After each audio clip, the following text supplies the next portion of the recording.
Okay, welcome back to Fireside Podcast, Episode 3. I think what the biggest thing in life is that we're all faced with problems, challenges, traumas, and faults.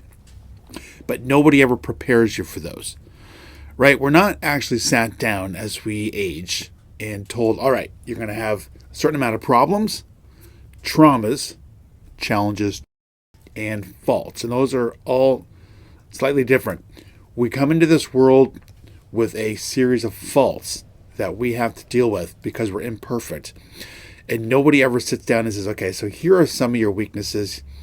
Here are some of the things you will be challenged on. We're always making mistakes based on our faults, and those are challenges, and those cause problems, and sometimes even traumatic experiences. So of these problems, challenges, traumas, and faults, nobody ever trains us or prepares us for this fact. One of the biggest ones is rejection. Now, all throughout life, employers are going to reject us. Friends are going to reject us. Strangers are going to reject us. Potential partners, people we're attracted to that we approach and ask out, are going to reject us.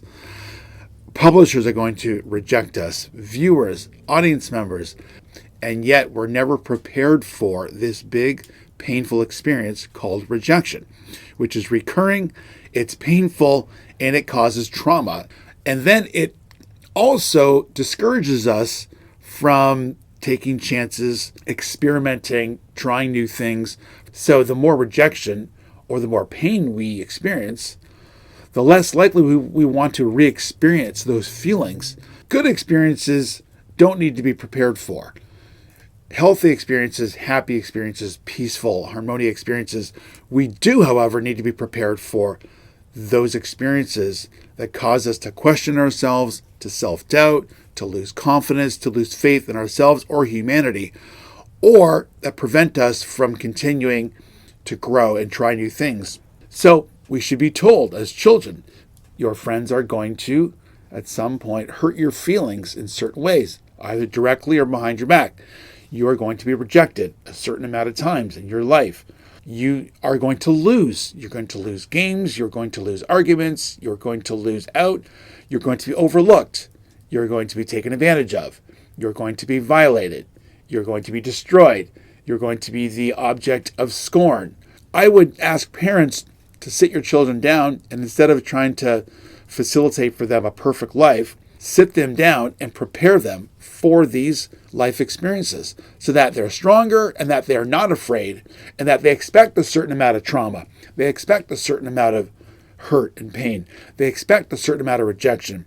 Then it'll be easier to navigate life if you're expecting and prepared for and even anticipate not getting the job, at work being overlooked or being talked about, or having bosses that are overbearing or hurtful or mean-spirited. So friends, bosses, co-workers, family members are all suffering as well with their own problems, troubles, traumas, and faults, and they will involuntarily or voluntarily hurt us at some point. It would be nice if young people were prepared for it so that they don't easily give up. They don't easily resort to drugs, alcohol, or unhealthy behaviors, so that they don't easily commit suicide. Because what happens is, if we expect that life is meant to be easy or peaceful or harmonious or happy, that the world is out to serve us or help us or support us, if we're expecting all of that and then we're disappointed,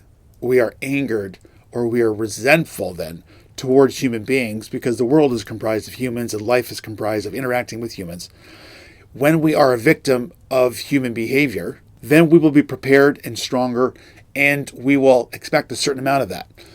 But to avoid this conversation and have your child expect the world to be a better, nicer, kinder, gentler place is only doing young people a disservice, so that they're even more upset, disappointed, regretful, resentful, if they're expecting a certain amount of human behavior, a certain amount of humanity, a certain amount of ethics, if you haven't prepared yourself for rejection, traumas, problems, troubles, and dealing with your own faults, I would urge you to sit down with a piece of paper, write these things out, and then you will be less shocked. You will be less traumatized. You will be less disappointed in humanity, in yourself, and that you can bounce back a lot quicker, healthier, and more positive.